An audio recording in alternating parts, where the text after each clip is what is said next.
El hechicero supremo es en un 80% Sergio Meyer. Es así de simple. Es un 80% de Sergio Meyer, que vendría siendo uno de esos maestros que uno se encuentra en la vida. Yo siento que así se deben haber sentido, y sin exagerar, porque pueden algunos decir hoy que está exagerando este tipo, pero creo que así se debe haber sentido los discípulos de NSJ, de nuestro Señor Jesucristo.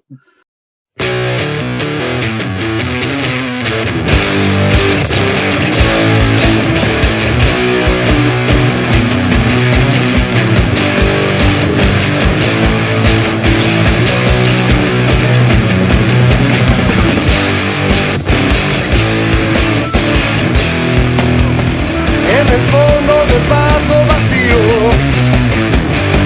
el lobo estepario es tu mitad. Lobo estepario.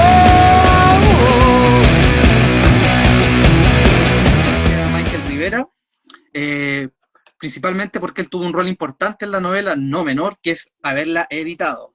Así que la palabra es suya, señor.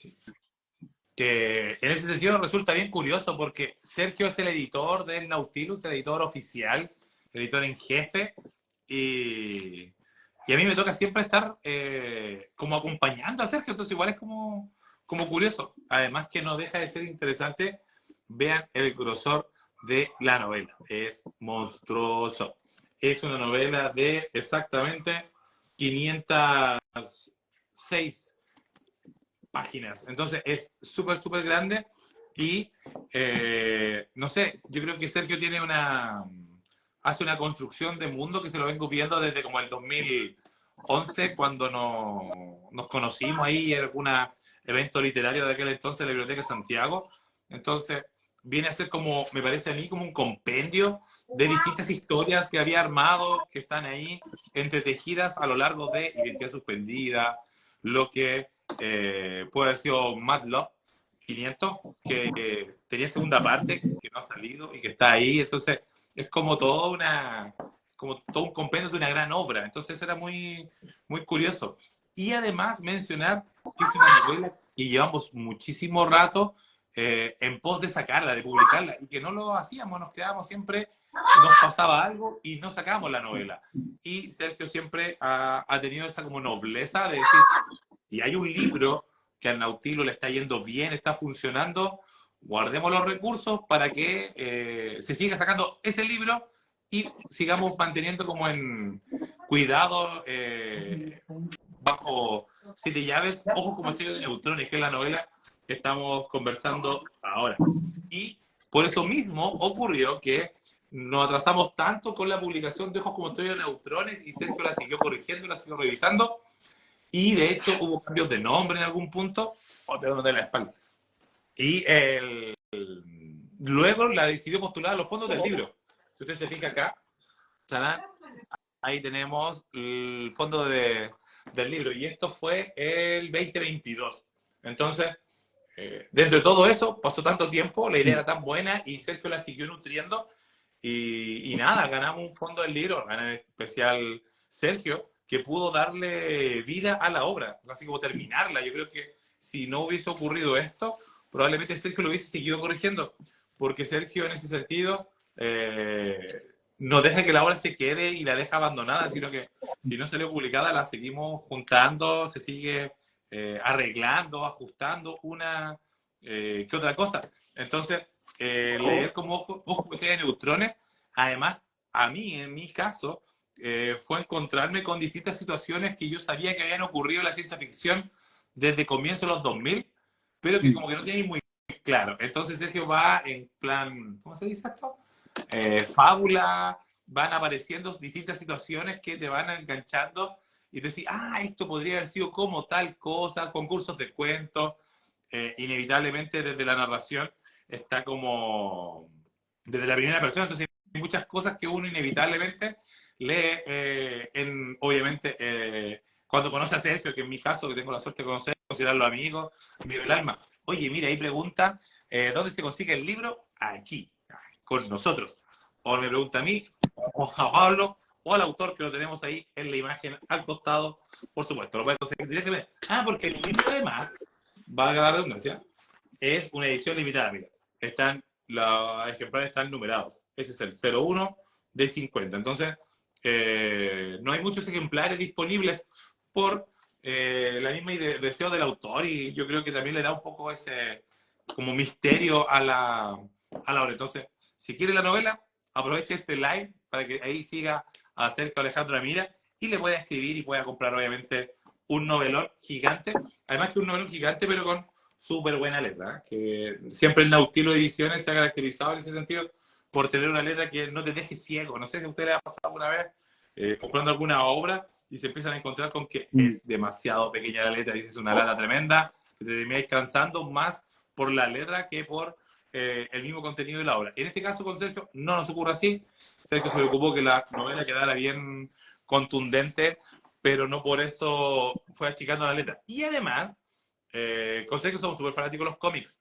Siempre, siempre, siempre.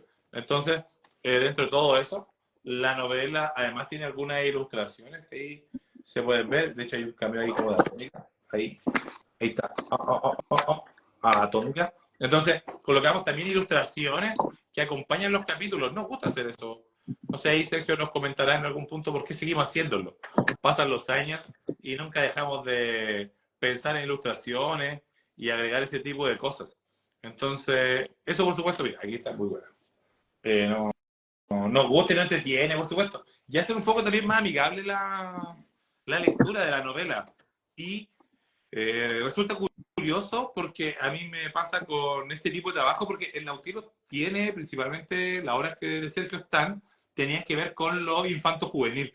Pero después sacamos Identidad Suspendida, que fue el año pasado, antes pasado, ya no me acuerdo, luego de las polémicas de estafa de la imprenta, sobrevivimos con la Identidad Suspendida, y ahora tenemos esta, que igual es una novela gruesosota que te lleva a pensar en vacío con forma humana, ¿cachai? Como que Sergio tiene una obra dentro de lo que es como para mí su especialidad, que tiene que ver con lo infanto-juvenil, pero también tiene estas obras que son mucho más maduras, a un público más adulto, inclusive un público que le gusten estas referencias ñoñas, que se menciona Spider-Man, no recuerdo en qué página, por supuesto. Bueno, aquí mira, justo, página 296. Ahí se menciona Spider-Man en la temporada 1, episodio 8, en una serie, la versión de 1967. ¿Cachai? Entonces, ese tipo de cosas, hablar de superhéroes. Entonces, uno va acompañando a los personajes desde su experiencia en torno a esta obra literaria que tiene que publicar, este cuento, concurso de cuentos, y por supuesto dentro ¿cómo se llama? De la cultura pop. Entonces, eso también lo hace muy entretenido porque referencias que uno va encontrando, va conociendo, sin necesariamente haberla visto, uno sabe que aquello estuvo presente. Entonces, igual eso es bastante entretenido y va enriqueciendo, por supuesto, la lectura de la novela. Pablo, no sé, ahí aproveche. Claro, lo que queremos con Michael, más que nada, más que resumir, por ejemplo, la novela, porque tú puedes leer atrás, más o menos de qué va, es transmitir que lo que fluye dentro, la riqueza que trae, porque este libro tiene la particularidad, por ejemplo, que comparte con otras grandes novelas, de que tú puedes resumir el argumento en 3 o 4 líneas. Por ejemplo, pienso en Don Quijote, un viejo loco que leyó muchos libros, salió de aventuras, regresó a su hacienda y después se encontró con Sancho Panza. O la Divina Comedia de Dante, un tipo que baja al infierno, después está en el purgatorio y termina en el paraíso con su Beatrice.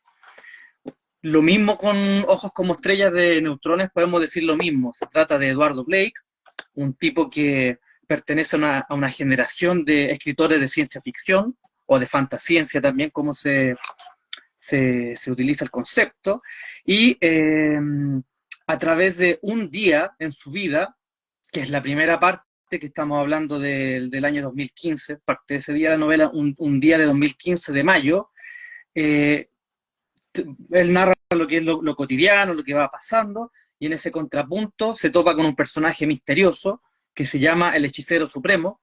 Es un personaje que pareciera estar fuera de la realidad, y en esa tensión aparece un abanico completo de temas, como bien mencionaba Michael, aparecen referencias a superhéroes, aparecen referencias a los Simpsons, aparecen referencias a los Transformers, pero además de la cultura pop, también hay referencias, vamos a decir, al mundo de los escritores, de la literatura. Aparece Henry Miller, aparece, por ejemplo, Los chinos y el infinito, el pensamiento de los griegos y la lógica, aparece también la ciencia ficción cuestionada dentro, no solamente como un simple, como una simple narrativa de rayos láser y de naves espaciales.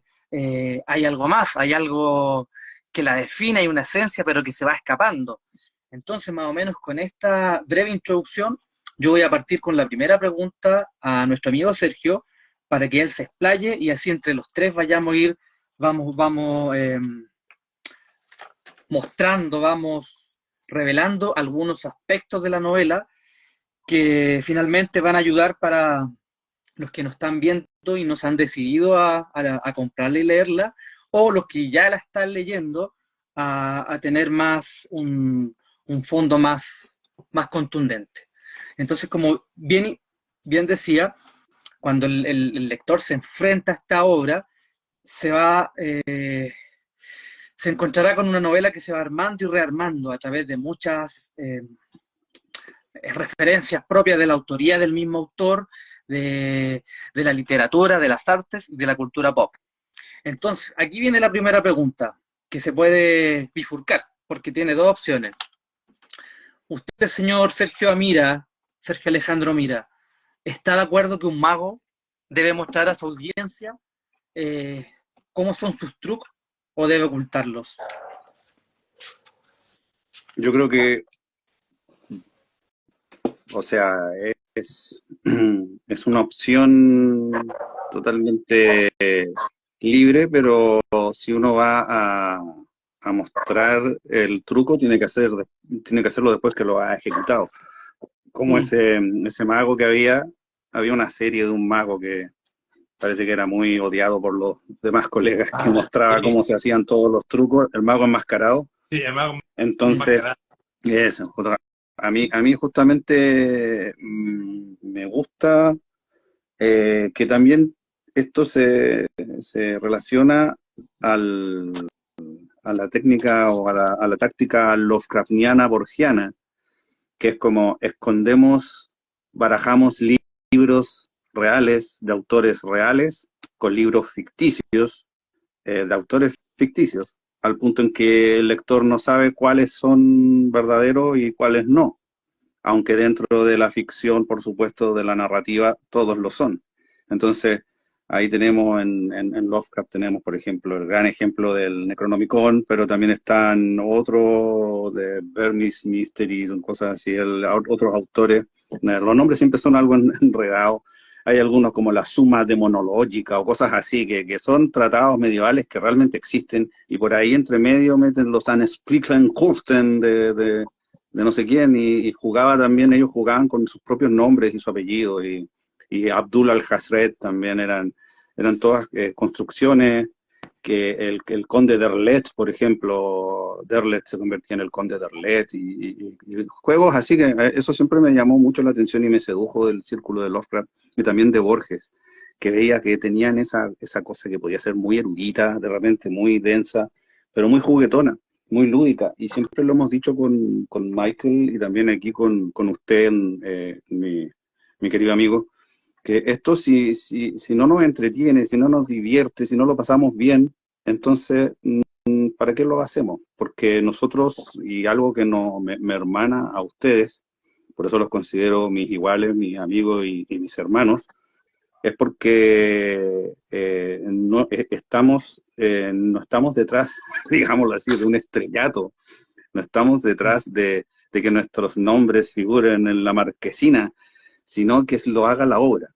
Entonces, los tres tenemos distintas tácticas, distintas formas de acercarnos a esos objetivos, todas válidas por igual, cada cual tiene que hacer aquello en lo que esté más cómodo o cómoda,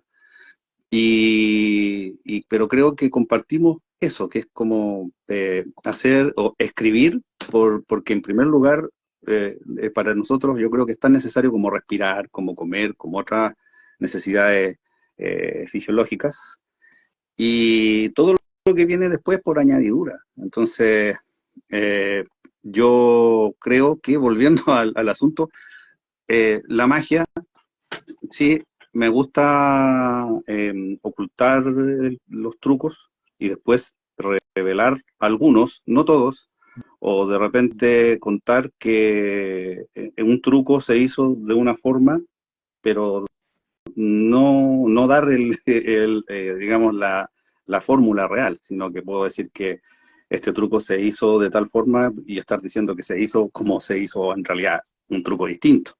Entonces, es un juego también como de las matrioshkas y de esta, creo que mencionó ahí también, ya no es la serpiente, el Ouroboros, que la serpiente que se muerde la cola, sino que es esa serpiente que ideó Carles Jord, que es Nagauros, que es la serpiente que tiene al final de su cola un agujero negro. Entonces es como la serpiente que desaparece en sí misma. Y eso yo creo que Ojos como estrellas de neutrones es algo así también, porque es como un acto de magia. Si tuviese que ser un acto de magia, sería un acto de desaparición. Y yo siempre me he interesado en esa desaparición del autor. Siempre mi gran tema ha sido la identidad.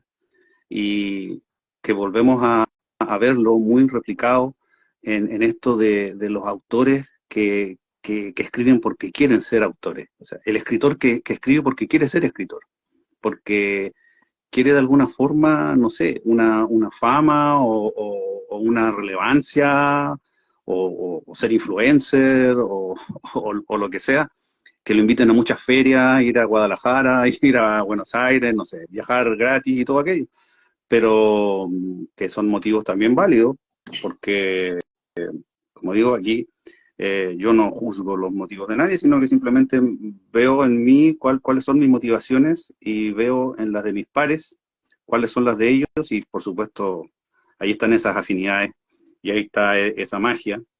Y cuando esa magia no está, todo mal. Y como bien lo sabe Michael, que Michael ha sido mi partner, ha sido a veces es Batman y yo soy Robin, otras veces yo soy más Robin y él es más Batman, otras veces somos los X-Men, pero siempre está ese espíritu de como los outcasts, los mutantes, los vigilantes, los superhéroes, los que nos enfrentamos contra el mal, contra los villanos. A veces los villanos son las imprentas, otras veces los villanos son las editoriales, otras veces los villanos son los municipios que no nos pagan los talleres. Entonces, es realmente una cosa, bueno, Quijote, Sancho, todo aquello. Y Michael es testigo de cómo este libro prácticamente me quebró. Realmente, este libro me llevó a un colapso físico, mental, psicológico, y cuando ya llegaron las cajas, aquel 9 de febrero, fue como Empezamos haberme... julio. Junio, ¿sabes? La verdad yo no pensé que era junio empezamos el proceso. Sí, el libro estuvo 9 meses en imprenta. 9 meses en imprenta. Cuando llegó el 9 de febrero, llegaron las cajas, fue como quitarme el peso del universo de los hombros, gracias a las gestiones que hizo Michael, a todo lo que se presionó. Bueno, eso es un calvario y eso da para, es un Un vía live, crucis y da para, un live claro, exclusivo. o otro libro de quizás 1500 páginas, pero yo creo que ya ahí cerremos la pregunta y sí, yo creo que creo en ambas opciones, que hay que ocultar cómo se realizó el truco de magia y al mismo tiempo también es bueno revelarlo, pero hasta cierto punto y decidir cuándo se hace, de la misma forma como dijimos que Borges o Lovecraft o autores similares nos presentan este juego de autores y libros que existen, que no existen, y también acá pasa mucho, hay circunstancias que yo menciono acá que pasaron y otras que no pasaron, y queda todo mezclado como en un juego, en un naipe, en un juego de uno, por decirlo así. Y uno, si no sabe jugar al uno, que yo no sabía, y ahora con lo de los incendios fui a hacer un trabajo de acompañamiento que se le llaman psicosocial a los niños y a las niñas y adolescentes damnificados aquí que estaban en un albergue que se implementó acá en Concón. Y yo fui con la intención de hacer un taller de cómics y todo eso, pero realmente terminamos jugando uno. Que los niños no estaban interesados en los cómics, finalmente estaban más interesados en que jugáramos uno. Entonces yo les dije, yo jugué uno alguna vez hace mucho tiempo, cuando mi hijo era chico, así que me tienen que enseñar. Y ahí me enseñaron. Entonces, lo encontraba esto también muy apasionante. Esto lo veía también, el uno lo veía en las páginas de libros como este, de narrativas como esta, porque como dijo también Michael, siempre me han preguntado también cómo hago la diferencia entre una y otra cosa, porque yo quizás me he destacado más como un autor infanto-juvenil y es donde he tenido las obras más relevantes o que han tenido un mayor impacto. Y esta otra corriente le interesa a lectores, digamos, como Pablo Rummel y Michael Rivera y Eku Ansaldo, que le doy un gran saludo, que fue el primero en comprar un ejemplar. Él tiene, no recuerdo qué número tiene, pero hay ya varios números tomados, así Oye, que Michael tiene el 01 y Pablo tiene el 10, creo. El 10. Muy El bien. 10. Eso, oye, ahí cierro la pregunta. claro. Bien. No, espérate un poquito antes. Que entre medio de los comentarios, bueno, estaba el de... Ah, sí, es cierto, el 10. Estaba el comentario de Pablo Sesnich, que me ha entrevistado a mí en los medios ya en Iquique, el Super Tela, y que por supuesto Sergio lo entrevistó alguna vez por Riff de Miedo, y que dijo, lo compraré. Así es que le vamos a cobrar la palabra, vamos a tomarle el pantallazo ahí como para que compre el libro, por supuesto. Y un comentario, oye, a veces tomo la palabra, si esta cosa es el profe, qué importante eso, dice Gonzalo ahí, CRT, dice que importante eso de que la obra se valide sola. Y es un tema que es súper importante dentro de la novela, que el protagonista se va considerando escritor, en la medida que se va construyendo la historia y la novela y que le quieren develar estos misterios del hechicero.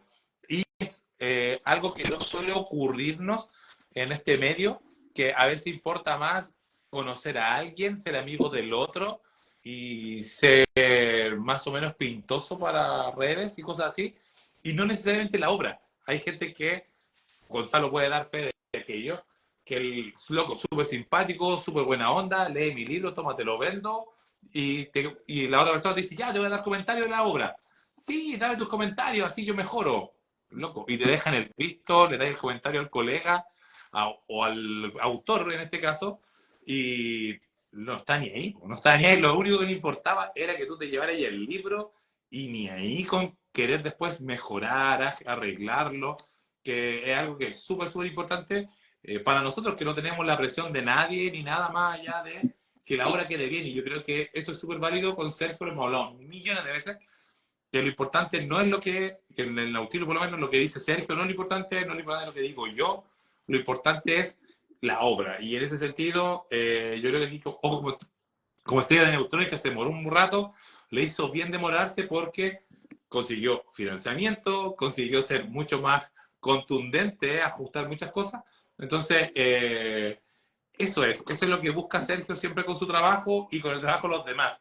Habemos quienes lo entendemos y hay quienes no lo entienden. Para cerrar, hemos tenido autores que Sergio ahí ha llorado sangre, por supuesto, conmigo, han programado la presentación de sus libros antes de tener el libro terminado. Y ya sabemos que el libro le pueden ocurrir situaciones como a Ojos, como muchas otras novelas, situaciones de la vida. Y hay gente que está más preocupada de tener el afiche subiendo en redes sociales diciendo voy a presentar mi libro, loco, y tu libro está lleno de errores y todavía lo estamos corrigiendo. Por eso también hay otras editoriales que sacan los libros rapidito, al mes, y todos quedan contentos. ¿Cachai? Ya, eso era. Oye, ahora sí, Pablo, dale con las preguntas que están aquí en el texto. Bueno, como bien habíamos dicho al comienzo, está la voz cantante, porque la novela está escrita en primera persona, que es Eduardo Blake, y hay una figura que es el contrapeso, que podríamos decir que es casi como el disparador de la trama, que es el supremo, el hechicero supremo. Está siempre la tentación de preguntar, ya, pero ¿quién es finalmente el hechicero supremo? está hecho de retazos, está hecho de personas reales, hay algún escritor oculto dentro de esta figura.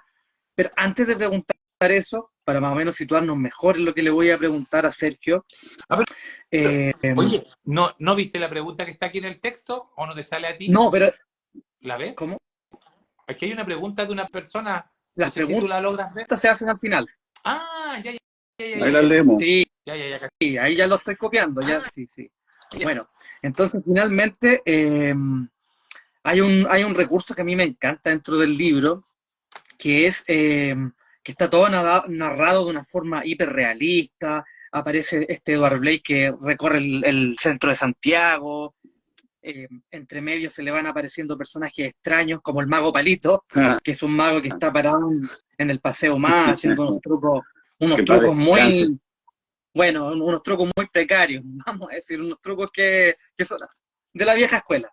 Y Dios aparece bendiga este su alma. mago, en un momento el personaje se para, empieza a mirar los titulares de los diarios, empieza a mirar el kiosco, qué sé yo, y de una forma que a mí me subyugó, porque a mí no se me habría ocurrido, y generalmente las soluciones son muchas veces el camino corto, muchas veces que buscarle tantas vueltas. De alguna forma, este personaje se mete dentro de una estación del metro, una estación que estaría sellada, oculta, y llega a una caverna. Prácticamente de un párrafo a otro, vemos a Eduardo Blake dentro de una caverna, en lo más recóndito del subterráneo de esta línea, y en esta caverna, en un trono, está sentado el hechicero supremo. Entonces, el hechicero supremo va a aparecer en muchos momentos clave, cuando el narrador protagonista entra en crisis, cuando de pronto siente que ya en este mundo ya las cosas no van para más, aparece, como digo yo, este contrapunto. Entonces, lo que yo te quiero preguntar, Sergio, que es una pregunta triple, ¿qué significa este hechicero supremo como metáfora, como símbolo y como mecanismo narrativo al interior de la trama? A ver, el hechicero supremo es como la llave que abre la cerradura de una puerta que da a una pared tapiada. Eso es básicamente. Y es yo, diría yo que el hechicero supremo en la primera versión, que mira, curiosamente estaba tratando de dilucidar un poco la historia de Ojos como estrellas de neutrones, que partió, sé que la comencé a escribir probablemente 2000, bueno, creo que lo menciono, de hecho, ahí en los agradecimientos, que ocupan como un tercio del libro, los agradecimientos. Pero creo que comencé a escribirla como entre el 2015, 2016, pero aquí acabo de encontrar un correo que le envía Michael el 3 de agosto de 2018 a las 12:57 p.m. y dice, para Michael, espero te guste, con signo de exclamación y un emoji de carita triste, no sé por qué. Y aquí va el archivo adjunto, Ojos como estrellas de neutrones, 3 de agosto del 2018. Entonces, eh, asumo que la primera versión que yo consideré completa, el primer borrador, es del 3 de agosto del 2018. Entonces, tomemos en cuenta que el primer borrador estuvo listo ahí y pensemos que se publicó el 2024 y que este fondo del libro es del 2022. Entonces, eh, eh, claro, como decía Michael, todo este tiempo también fue beneficioso, o no sé si lo fue en realidad, porque alguna vez escuché o leí que el escritor que no publica, corrige. Mm. Entonces, esas correcciones a veces, ojalá mis correcciones fueran como las de muchos otros autores, me gustaría ser como Cormac McCarthy a veces y llegar a un libro de 100 páginas, nada más. Como el No Country for Old Men, por ejemplo. O mucha de la obra de Cormac McCarthy es bastante breve. O, por ejemplo, pienso también en otros autores que tienen libros que podríamos considerar novelas totales o libros infinitos, como lo mencionó el Hechicero Supremo en su prólogo para Combum de Carles George, libros problemáticos, ¿cómo era? Libros problemáticos, no sé qué más, e infinitos. Que no necesariamente tienen que ser La broma infinita de David Foster Wallace, por ejemplo, o no necesariamente tienen que ser Ojos como estrellas de neutrones, que hay, por ejemplo, Identidad suspendida creo que tiene 100 páginas nomás. Y puede que sea mucho más contundente y más complejo de leer que este. Pero yo con este libro me propuse, cuando ya empezó a dilatarse la cosa, la versión que le mandé a Michael ese 3 de agosto del 2018 posiblemente era la versión más pura, menos contaminada y menos trabajada, porque también uno termina con unas catedrales barrocas que no cumplen con ningún propósito, ¿verdad? Si uno quiere guarecerse de la intemperie, porque está lloviendo, porque hay bestias salvajes, porque necesitas un lugar donde encender una fogata y no se te apague, te haces una choza. Y eres feliz en tu choza. No necesitas una catedral, ¿verdad? Una catedral barroca. Entonces siento que Ojos como estrellas de neutrones es una catedral barroca. Pero ¿por qué se hacían las catedrales barrocas? ¿Por qué existe el rococó, el arte barroco? Porque justamente es un exceso y es también una pulsión del ser humano por, no sé, querer ser Dios, querer imitar a Dios, querer crear una obra de tal complejidad que uno sienta que ha logrado algún límite, alguna meta, y de pronto un libro de 500 páginas puede parecer vacío al lado de un haiku. Entonces, yo siempre, nunca desmerezco una cosa en favor de la otra, pero este libro, por lo menos, como evolucionó y como finalmente llegó a nuestras manos, las de ustedes y la mía, que en estos momentos debemos haber en el mundo 5 personas que tienen el libro. Bueno, quizá hay 5 más por el depósito legal en la Biblioteca Nacional. Entonces, puede que hayan 5 personas más que lo tengan. Entonces, hay 10 personas en el mundo que tienen el libro en sus manos. Pero el libro, finalmente, el hechicero supremo, que en esta versión que original era el viejo hechicero, y eso es curioso, pero nos va a dar para otra investigación, que sé que una versión de este libro también es muy curioso, porque cuando me pidieron una colaboración para Quiero la cabeza de quién era de todas las cabezas que han exigido ustedes, Pablo. Arthur Conan Doyle. Claro, cuando me pidieron Antología policíaca. Sí. Cuando me pidieron un relato para esa antología, agarré ese borrador que envía Michael y en vez de una cosa que más bien al revés, que un cuento lo puede expandir a novela, la novela la reduje a un cuento y se publicó en ese libro como El arma de Chekhov, ¿verdad? De Chekhov, como se dice. Pablo, usted sabe más de pronunciar ruso Chekhov. o polaco, no sé de dónde es el caballero. Pero eso, El arma de Chekhov. Y entonces el libro de cierta forma ya se había publicado antes, en una versión, son operaciones muy extrañas. Y una vez volvemos a lo de los trucos, a los actos de magia y todo. Aquí le estoy contando parte del acto de magia, en parte del truco, que fue que la novela se convirtió, se redujo a un cuento, y luego la novela se siguió trabajando y de novela corta pasó a una novela más extensa, y volviendo a lo del Hechicero Supremo, el Hechicero Supremo es en un 80% Sergio Meyer, es así de simple, es un 80% de Sergio Meyer, que vendría siendo uno de esos maestros que uno se encuentra en la vida, yo siento que así se deben haber sentido, y sin exagerar, porque pueden algunos decir hoy que está exagerando este tipo, pero creo que así se debe haber sentido los discípulos de NSJ, de nuestro Señor Jesucristo, al formar parte de la cofradía ahí, ¿verdad? Con el Mesías. Y porque Sergio Meyer era muy mesiánico, entonces tuve la fortuna de ser uno de sus amigos, de acompañarlo en los últimos años de su vida. Y él fue un mentor para mí, un maestro. Y de alguna forma, cuando él falleció, yo lidié con su fallecimiento, con el duelo, escribiendo Mad Love 500, que tenía otro nombre también en ese momento.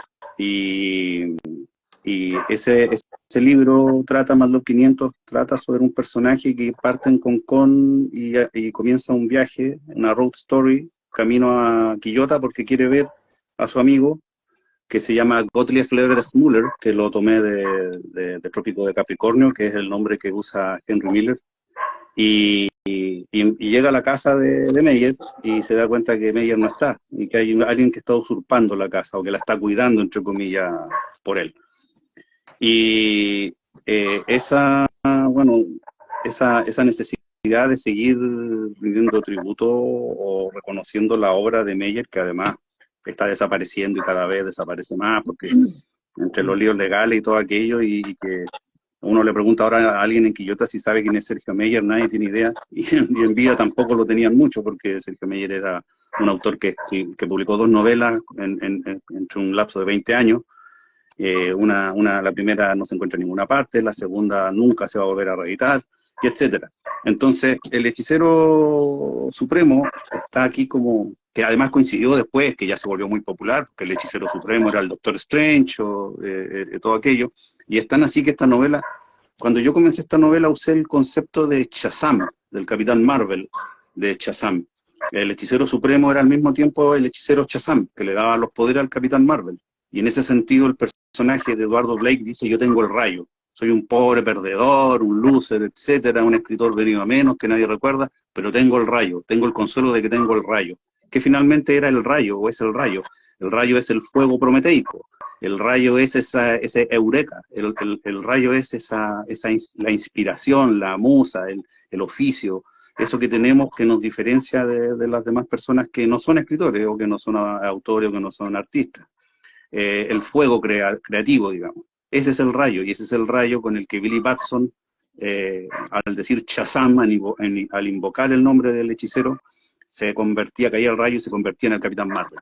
Entonces yo usaba todos esos conceptos diciendo: qué ñoño esto, qué específico, qué geek, nunca nadie lo va a entender. Y mientras seguíamos el largo proceso de publicar el libro, sale la película de Shazam. Y no solo sale una, sale la segunda parte además. Entonces tomó tanto tiempo que yo partí escribiendo con una referencia que a mí me parecía que era el superhéroe menos conocido, que la gente menos iba a identificar, porque aquí se habla de Batman, se habla de Superman, y resulta que Shazam de repente también se hizo película, 1, 2, bueno, ya no creo que vayan a hacer más. Incluso Entonces, Black Adam estuvo también. además, claro, sí, además tenemos que considerar a Black Adam también, que tiene que parte de su universo. Entonces, eso con respecto al Hechicero Supremo, que, como les decía, es un 80% Sergio Meyer y un 20% otras personas que fueron claves y que fueron amigos y que acompañaron y me guiaron y nos guiamos en todo esto, porque esto también, y con esto ahí quiero finalizar, quiero recalcar que este libro es muy importante para mí. Si fuera como, me gustaría recurrir a esa táctica y decir: este es el último libro que voy a publicar. ¿Ah? Quizás podría decir: este es el último libro que voy a publicar, que se titula Ojos como estrellas de neutrones. Después no voy a publicar ninguno otro, o este va a ser el último libro que publique con 506 páginas. Pero ya digamos que no, de verdad que creo que este es el último libro, no puedo decir, darlo por algo que sea 100% verdad, pero creo que este es el último libro que voy a escribir, digamos, con esta poética, con estas estrategias, porque ya como no se puede llegar más allá de esto, creo yo. Y si ustedes lo leyeron y han leído algunas otras cosas de esta línea mía, yo creo que ustedes podrán coincidir en que no, más allá de esto sería pedantería, no se justificaría. Aquí como que está en la Estrella de la Muerte 2, ¿no? Después de esto construir un planeta como hicieron en la película, en Force Awakens, o como se llame, Ya no, esto es el culmine, aquí toqué techo. Esta es mi catedral barroca y después de esto ya no va a haber más. Entonces, como tal, me parece que es un bonito testamento para terminar, o sea, con este podría ser el último libro que yo escribiera o que publicara, no el último que escriba, porque estoy escribiendo todo el tiempo, pero quizá el último que publique.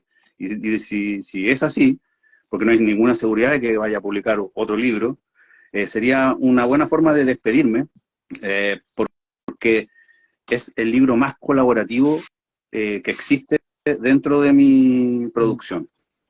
Quizás el anterior, y uno que se acerca bastante, es Riffs de Miedo, que hicimos con Michael, que es un libro bien atípico porque yo no conozco de otra antología que sea de solo 2 autores que se van alternando cada uno con un cuento, y además tuvimos las ilustraciones, casi como un coautor, de Lord Necro, Luis Naranjo. Entonces ahí digamos que esa fue la creación de 3 personas, más nuestro amigo Alejandro, que fue quien lo diagramó y lo maquetó. Entonces aquí tengo que en primer lugar mencionar que nuestro anfitrión Pablo Rummel escribió el prólogo, mi gran amigo Víctor Roberto Carrancá, que es un escritor y académico mexicano, escribió La Adenda, que es verdaderamente un ensayo donde se pregunta qué relevancia puedo haber tenido yo, o tengo o no tengo, o tuve o no tuve dentro de la ciencia ficción chilena, y también hace un repaso sobre la ciencia ficción latinoamericana y hace también desde el texto. Y entonces tenemos a Pablo Rummel, a Víctor Roberto Carrancá, tenemos a Michael, que es el editor del libro, tenemos a Felipe Norambuena, que fue el amigo a quien comisioné la portada y las 3 ilustraciones interiores. Tenemos a David Cofré Bravo, Don Pudú, que fue quien lo diagramó y lo maquetó.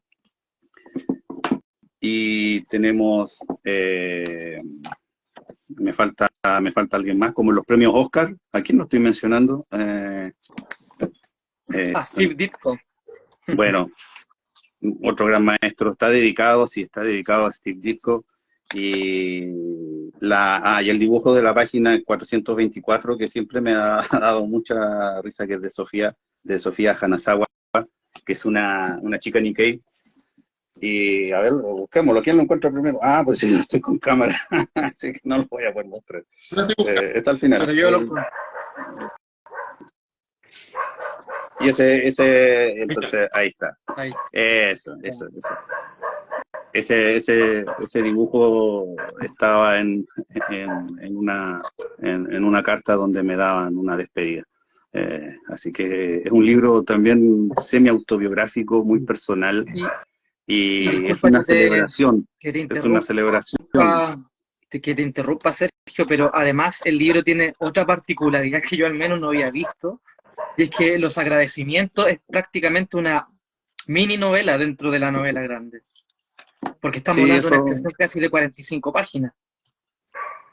Sí, como te decía, es que finalmente, como mi idea era, cuando empecé a escribir este libro y se fue transformando en otra cosa, quise que fuera un testamento a una generación, una especie de posta, de pasar la antorcha a una nueva generación. Por eso está esa escena cuando Optimus Prime muere y le entrega la matriz de la creación a Ultra Magnus, y están ustedes ahí presentes. Cada uno de ustedes está identificado, ya sea en la escena donde asesinan a Julio César, que creo que Pablo Rummel es el que me pega la primera cuchillada. Estoy hablando como si yo fuera el personaje del protagonista. No soy yo, es Eduardo Frei, no soy yo. Pero lo que quería decir finalmente es que es una celebración, es una celebración, y espero que todas las personas de las que hablo acá, todas es con mucho cariño, mucha admiración, y eso, es una celebración de todas las personas que yo he querido, he estimado, de las cuales he aprendido, también de aquellas que tuvimos inconvenientes, que tuvimos desavenencias. A estas alturas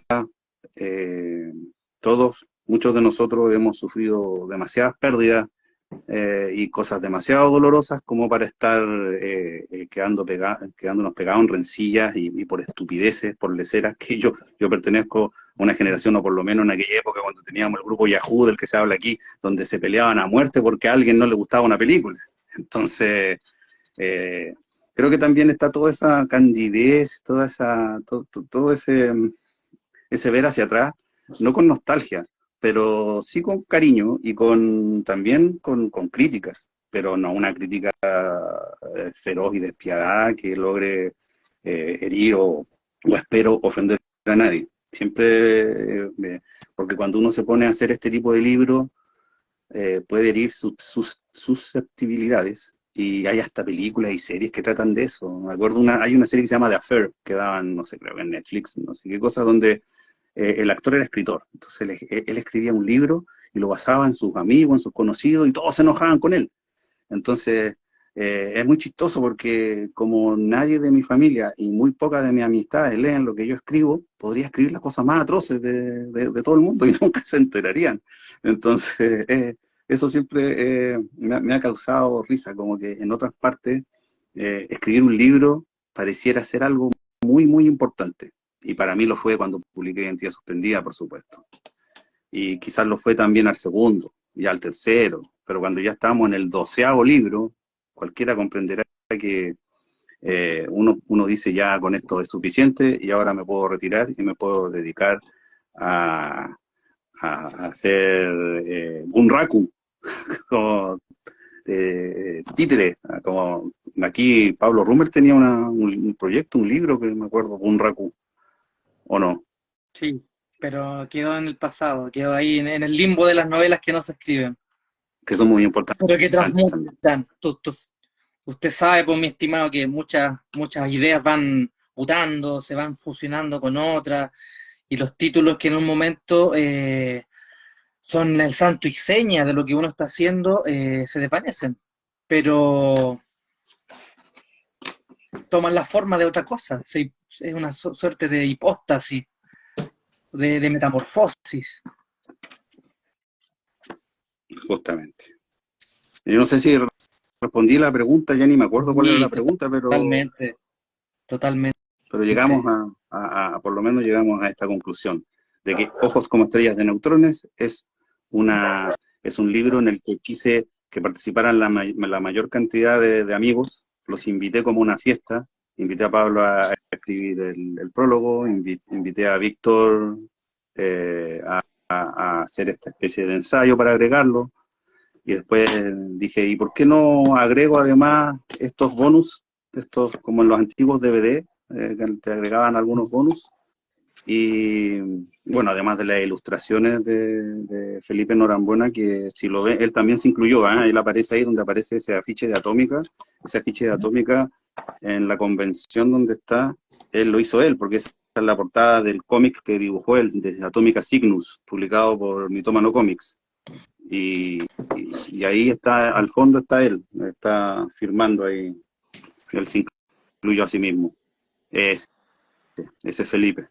Entonces, es un libro donde están los maestros, donde están los amigos, las amigas, las exparejas, los maestros involuntarios, los adversarios, algunos más nobles que otros, los héroes, los antihéroes, y etcétera. Y además hay personas que yo creo que es probable que jamás se enteren de que están aquí, como un ingeniero del cosplay, que, que traté de hacer un retrato bastante con mucha admiración, y también es un libro, por supuesto, donde transmito mi admiración por muchas cosas, entre ellas, por ejemplo, la disciplina del cosplay y los cosplayers, y sobre todo Leo Aguilera, que es uno de los más grandes exponentes en Chile y un ser humano maravilloso, por lo que yo lo pude conocer. Y parte de eso lo intenté incluir aquí también, para que quede también un testimonio de alguna forma de lo que él ha hecho. Quizás ya Leo también es mayor como yo, un adulto mayor, ya somos adultos mayores.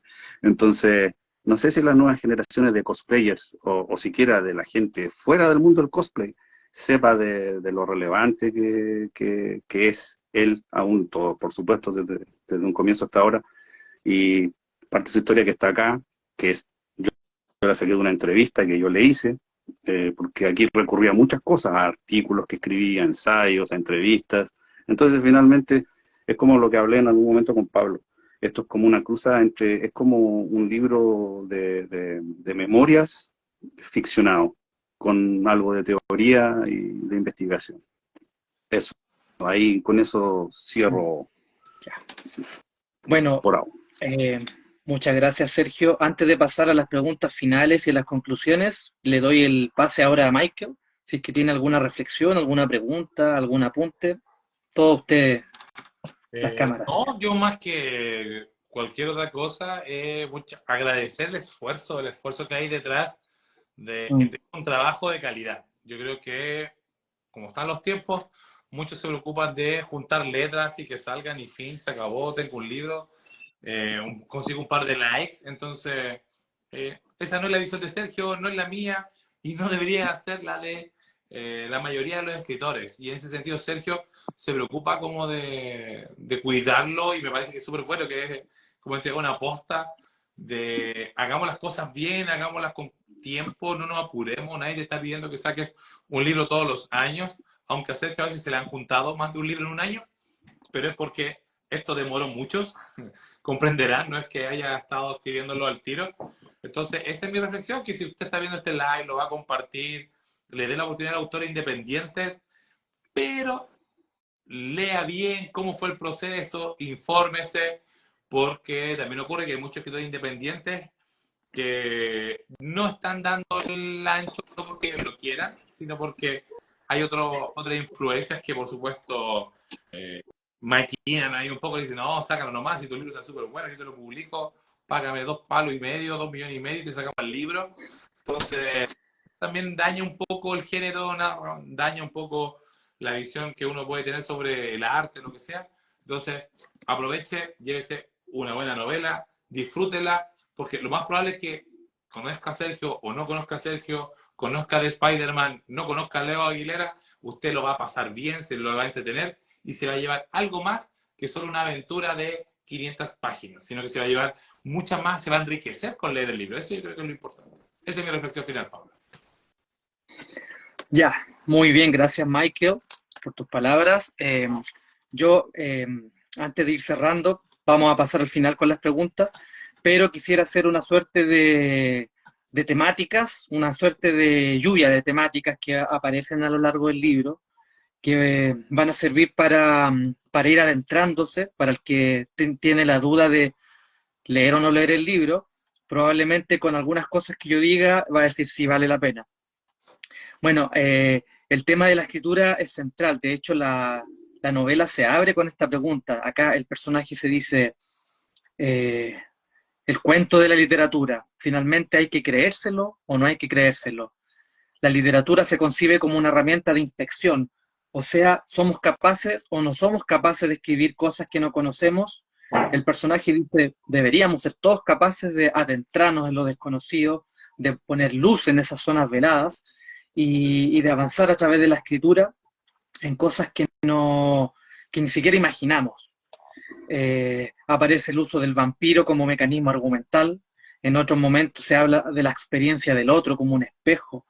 Por ejemplo, que la literatura no se escribe ni se lee para alcanzar la sabiduría, más bien se utilizaría para ahondar realidades que están invisibles, que no están ahí. No en vano, Otto Blake, que no es el personaje, sino que es el poeta William Blake, decía que la imaginación es una imagen de la verdad. O sea, cualquier cosa que tú seas capaz de imaginar a través de una imagen se está refiriendo a una verdad, remota, velada o invisible.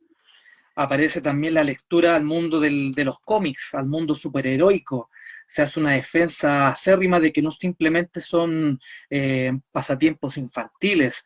Aparece, por ejemplo, la escena de Kill Bill, donde Beatrix se encuentra finalmente con Bill y él habla del Superman, de este superhéroe que vendría a ser el comienzo del mito, aunque el narrador nos dice que antes de Superman hubo otros, pero este Superman tiene la particularidad, al contrario de los otros superhéroes, nos dice Bill en la película, de que él ya está completo, ya viene con su capa, ya es superheroico, y él para poder encajar en la sociedad, en vez de adoptar una identidad, una máscara eh, superheroica, se pone una máscara humana, se disfraza de Clark Kent, se pone unos lentes, es corto de vista, es tímido, en el fondo es un cuestionamiento a lo que es nuestra especie, la especie humana.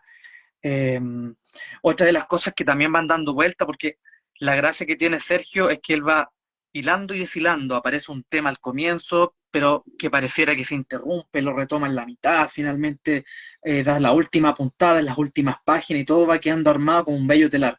Y dice que una de las ideas que se repite mucho es que supuestamente vivimos en un mundo hedonista, lleno de consumo de la imagen, del ego, de productos para adultos, pero sin embargo, nunca antes en la humanidad había aparecido un movimiento como el MG2, que son estos hombres que siguen su propio camino, que son una suerte de incels, pero son voluntarios, que han dejado de lado a las mujeres, que quieren ellos no tener hijos, no comprometerse, porque probablemente nunca antes en la historia de la humanidad había existido eh, tan pocas parejas en la vida real, fuera del mundo virtual. Aparece también una reflexión constante de lo que es la ciencia ficción, cuáles son los límites. Aparece en un momento el personaje rodeado de dos estatuas, entre ellas recuerdo la de Isaac Asimov, que es en cierta forma el padre, el que agrupa o el que es más reconocido dentro de este universo de escritores. Y yo me pregunto, la ciencia ficción tiene, si bien tiene una fecha de data, tiene una fecha de muerte. Todos pensamos que no, porque el futuro es infinito, que el futuro siempre está por escribirse. Pero, por ejemplo, yo que soy fan de los libros de caballería duraron aproximadamente 150 años y llega un momento en que se dejaron de escribir. ¿Será que los libros de ciencia ficción llega un momento en que se van a agotar, que todas las temáticas van a estar dichas, que todo sea como lo que pretende nuestro amigo Sergio Alejandro Amira, que no es poner una lápida en la ciencia ficción, sino que es constatar que probablemente ya las grandes obras se escribieron y que probablemente tengamos que abrir nuevos caminos, nuevas rutas? Y finalmente aparece el aforismo de Schopenhauer, que dice que las obras son como espejos. Si un asno se mira en ellas, no se va a ver reflejado un burro, pero finalmente no lo dice Schopenhauer, sería un aforismo de Lichtenberg. Y bueno, para ir cerrando, aparece un contrapunto con Andrés Bello y la gramática. Se nos dice que en este país lo que siempre ha tenido mayor, lo que ha tenido mayor recepción de parte de los lectores es el realismo, y pareciera que fuera de la gramática de Andrés Bello y la novela de la dictadura y de los hijos y de todo lo que sea realista no tiene cabida. Y esas son algunas de las preguntas que Sergio Alejandro Mira, más que intentar responder de forma certera, nos involucra en ella. Como lectores nos mete dentro de este laberinto, lo va tejiendo con suma pericia, y una vez que ya está dentro, como buen mago, como buen hechicero, nos abandona. Pero el recorrido tenemos que hacerlo nosotros mismos. Ahí está la gracia. Bueno, voy a dejar las preguntas para que Sergio termine, las preguntas que hizo el público. Yo quiero mencionar algo. Por favor. Como dije en eso de la entrega de los Oscars, me siento como Pedro Pascal ahora. Digo, ya tengo que agradecer a... estoy ebrio. No estoy ebrio, pero sí, como en la entrega de los Oscars se me olvidaba mencionar a alguien muy importante, que aparece en la novela como un personaje, pero aparece totalmente como es en la vida, entre comillas, en el mundo real, y ese es Beda Estrada. Nuestro amigo sí. Beda Estrada es como así como está el hechicero supremo, que viene como desde la nigromancia y las artes oscuras y todo lo que tiene que ver con el mundo sobrenatural. Está Beda, que es un monje benedictino, que Beda Estrada es un monje benedictino, que además es un autor de muchos libros y de una gran obra que se ha publicado en España y todo eso, y que quizás puede que sea tan desconocido como lo soy yo, que llevo como 20 años y ya sabemos que 16 libros, 12 novelas y 3 escritas a 4 manos. Pero eso no significa nada. Una persona con un solo libro que publicó hace 3 semanas puede ser más conocido que todos nosotros. Sí. Pero por eso, como decía yo, aquí en Ojos trato de rescatar a todas estas personas que considero que somos como los mutantes, que somos como los X-Men, que hacemos el trabajo y de repente salvamos a la gente o salvamos situaciones o trabajamos en pos de que se creen espacios nuevos o cosas. Por ejemplo, después lo voy a mencionar, pero hace poco me contactó una persona, un académico, un investigador que se llama Mike Ashley. Y Mike Ashley me contactó para preguntarme sobre la ciencia ficción chilena, dentro del timeline en el que yo me he desarrollado. Ahora, ¿por qué Mike Ashley? Si alguien quiere saber más de él, googleelo, vea nomás quién es el hombre. Yo no lo conocía y casi me caigo de la silla cuando veo con quién estaba hablando. Y ahí uno como que dice, realmente, ¿sabes qué? Quizás esto realmente no fue en vano. Quizás sí valió la pena. Quizás sí, al final de la luz del túnel, hay cierto reconocimiento que uno busca, no por las luces, ni por la fama, el rock and roll y todo aquello, sino que por lo menos tener algún feedback, como dice Michael, cuando esa oportunidad de que, yo sé que Michael siempre, si a él le compran un libro y después una persona quiere contactarse con él, comentarle algo, Michael siempre va a contestar. Michael siempre va a estar disponible, porque además él, por su vocación de profesor, es una persona que siempre muy generosa y muy cercana en ese aspecto. Entonces, hay otras personas que no lo son. Y ese, yo digo, como que ese reconocimiento, que es más que, no es un reconocimiento de, oh, usted, señor, se merece ganar un Oscar, en reconocimiento de lo grandioso que es, sino es un reconocer, digamos, que yo te conozco, y ahora te reconozco, como que conozco a Michael, pero si lo veo en la calle, lo reconozco.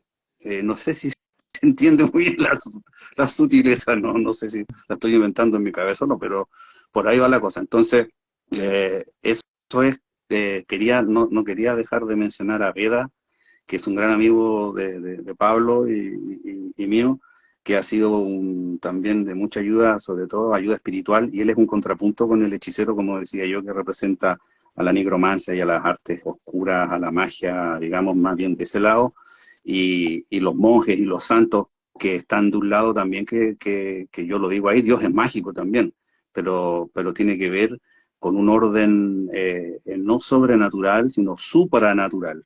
Y tiene que ver también, digamos, con los milagros que podríamos considerar que también son magia. Entonces, ahí sirve de contrapunto Beda también, hay grandes, hay conversaciones con Beda sobre el punto omega, sobre la herejía sociniana, sobre Teilhard de Chardin y todo eso. Entonces, no crean que todo es pop y los Transformers y Spider-Man. También hay ciencia dura y, bueno, hay de todo en realidad. Hay hasta actrices de películas para adultos. También hay que han sido protagonistas de cómics. Así que eso quería. Beda, el gran Beda, un saludo a Beda. Pronto te llegará tu ejemplar de Ojos a tu monasterio, allá en el Cáucaso. Bueno, Sergio, quedan las preguntas que te hizo la gente. Voy a proceder Bueno, a las leer. dejamos. Ya, pensé que la íbamos a dejar ahí para la próxima ocasión. No, porque son dos preguntas. Ya. Son dos preguntas, yo creo que sí. Mira, la primera es, Sergio la hace crt.bnt, estos nombres que se ponen estos jóvenes de hoy. Sergio mencionó la importancia de la entretención de la escritura. Teniendo eso en cuenta, ¿qué hay luego o más allá de esta entretención originaria? ¿Qué inquietudes o búsquedas hay?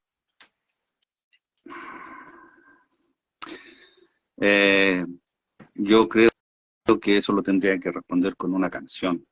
Y esa canción sería: el camino no se acaba, continuaré sin descanso. Alex Intec. esa sería mi respuesta. Excelente. El camino no se acaba. Continuaré sin descanso. Si logro llegar hasta el punto final, donde no hay más por andar. La música es muy importante también en nuestros procesos creativos, también con Michael. Riff de Miedo es un testimonio de ello. Y no crean que es una estupidez o antojadizo lo que estoy diciendo, pero yo encuentro mucho significado en la música. El libro parte también mucho del concepto, de portada, del título, viene de Muse, de la banda británica Muse, específicamente el tema que se llama Dead Inside. Si ustedes ven el video, sale una chica bailando, una bailarina, un bailarín, y ella tiene los ojos negros, y de ahí vino todo este concepto para desarrollar la portada. Entonces, la música tiene mucho que ver con mi obra, con Henry Miller también es muy importante en la música en Trópico de Capricornio, para Haruki Murakami, que también es otro de mis grandes referentes y que también es referenciado aquí, para Philip Dick también, en Valis la música también es muy importante, hay un personaje ahí que es un músico que es una especie de David Bowie electrónico. Entonces, yo creo que finalmente todo el arte se hace también por diversión y por entretención, si no sé, hasta la ciencia se hace. Yo creo que si los científicos nos entretienen en sus investigaciones y haciendo ciencia, no, todo esto lo hacemos para entretenernos y para divertirnos. El ser humano finalmente, no sé, es como lo que lo diferencia también de los animales, es que constantemente necesita encontrar algo para entretenerse, crear o disfrutar de las creaciones de otros seres humanos. Claro que hay animales que también se entretienen haciendo ciertas cosas. Los perros se entretienen si jugamos con ellos. Bueno, y la segunda pregunta, mi estimado Sergio, sí, porque si no voy a estar respondiendo esa pregunta, la voy a estar respondiendo horas. Si no, ¿cuál es la otra? Casi es una pregunta zen que dice, el arma de Chekhov, ese consejo de que si se presenta un arma en una escena o en otra, debe ser disparada.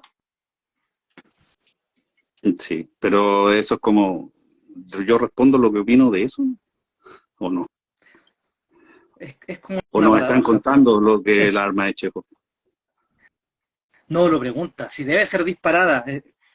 Si el consejo que da Chekhov, que dice que un arma en una historia aparece, ¿debe ser disparada o da lo mismo? Yo creo que así, siendo bien específicos y didácticos y pedagógicos, como de taller literario de Pablo Simonetti, yo diría que si es un cuento y el arma aparece, debe ser disparada. Y si es una novela y el arma aparece, no debe ser disparada. Eso. Excelente. Ya pues estaríamos entonces. ¿Sí? ¿Alguna palabra más? No queda más que agradecer a la gente. Preguntaron también al comienzo dónde se adquiere la novela. Michael ya lo dijo. ¿Se puede escribir directamente? Hay otra pregunta que tengo yo aquí. Dice, ¿cómo es el proceso de escritura de Sergio? ¿Disciplinado y ordenado? ¿O muy bien. Poco limpio? ¿Cuánto hay de predispuesto en su proceso? En este tipo de novela, en Identidad Suspendida, en Vacío con Forma Humana, en Cosas Imposibles, en Sweet Dreams y en en Ojos como Estrellas de Neutrones, tengo una idea de lo que quiero contar y de ahí empiezo a elaborar principalmente escenas y después es como tirar los naipes y después barajarlos, o el dominó también. Después la escritura se forma y se va dando a medida que voy uniendo, como dijo Pablo, a veces al principio se menciona algo y después 50 páginas después se retoma, y eso es como que en inglés cuando se le llama el payoff, cuando uno obtiene una satisfacción, obtiene algo de lo que leíste, de lo que experimentaste, el payoff, el pago. Entonces, así se va. Yo por lo general, en este tipo de escritura, hay una intención de que finalmente Ojos como estrella de neutrones es lo que Alan Moore, le escuché alguna vez, se lo escuché a él por primera vez, por supuesto no lo inventó, aunque Alan Moore es como un amigo de nosotros, que él es el alfa y omega, él lo inventó todo, él viajó en el tiempo y dio inicio a la creación, al Big Bang. Y Alan Moore hablaba del el whodunit, como lo dicen en su acento de Northampton, el whodunit, que es el quién lo hizo. Entonces, generalmente es el tipo de relato de Agatha Christie, de Hercule Poirot, quién lo hizo, quién mató a Sir Stuart Wallace. Ese es el whodunit.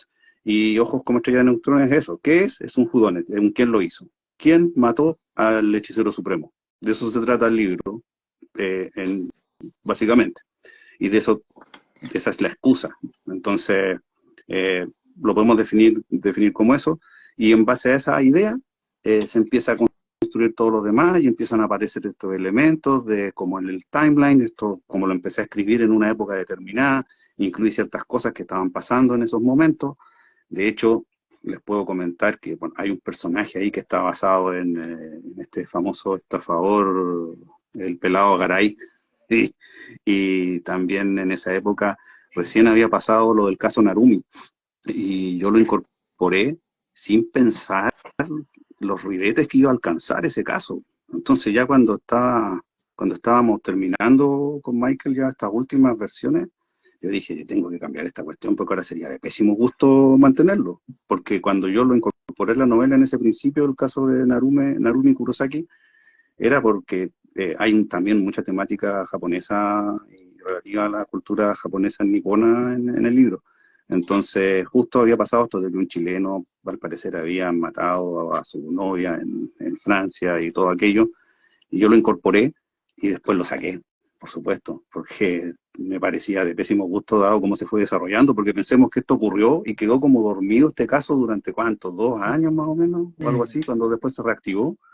Entonces, eh, eso también va permitiendo, porque después nos pasa con muchas obras que después las vemos y dicen, oye, que esto es cancelable ahora, o lo que tú escribiste ahora, o estás cancelado, o esto tenemos que cambiarlo porque ya no se ajusta a lo que está pasando. Pero sí hay cosas que si uno tiene la oportunidad por cambiarlas, las cambia. Entonces, de eso se trata finalmente, con eso quiero responder la pregunta. Ese es mi sistema, es como tiro muchas cosas sobre, como que agarro mi baúl de juguetes, tiro todos los juguetes sobre la mesa y después veo cómo los uno y cómo construyo una historia donde pueda Optimus Prime trabajar junto a He-Man para derrotar a Mumra. Eso.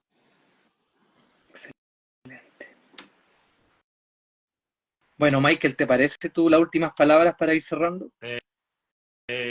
Sí, no, yo agradecido del espacio, de la oportunidad que tú nos das, Pablo, de poder presentar este libro a través de la plataforma ahí de Instagram, a través del lector Estepario. Así que muchas gracias. Siempre es bueno tener una nueva instancia, más aún cuando es con amigos, personas que son cercanas a la literatura que uno trabaja. Así es que nada, muchas gracias a ti y a las personas que nos han acompañado durante todo este tiempo. Tanto como conectados en la presentación, como los que compran, consiguen nuestros libros, nos comentan, nos dicen qué mejorar, qué no. Y nada, por supuesto a Sergio que tardó, pero llegó. Así es que mérito al esfuerzo y la espera. Muchas gracias. Nos despedimos ahí con la chica de los ojos oscuros. Muchas gracias a todos. Adiós, Sergio. Adiós, Michael. Gracias y nos vemos, amigos míos. Esto se va a subir a YouTube por si acaso. Adiós.